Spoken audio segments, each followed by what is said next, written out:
This privilege that we have as the elite in our society is not a badge of superiority.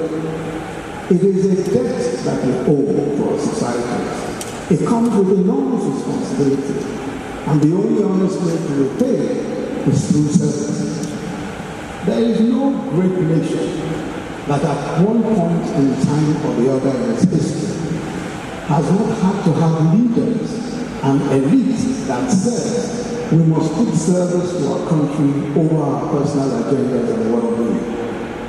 It is this idea that politics or governance must be for the common good that led to many nations establishing human capital development programs, education for healthcare, insurance, social housing, etc., social security schemes.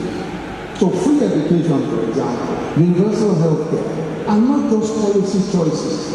They are reflections of selfless and visionary leadership. And in many countries, these systems were built by leaders who saw governance not merely as a tool for power, but as a moral obligation to uplift society, especially the most vulnerable. Africa does not suffer from a scarcity of talent. It suffers from the underutilization of that talent for public good or for the public good.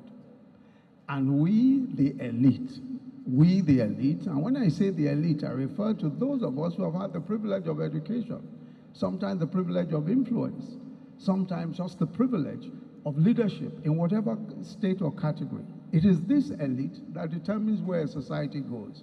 So we, the elite, must ask ourselves whether or not we are using our privilege, our education, our influence, our exposure, merely for personal advancement, or are we harnessing it to uplift our communities?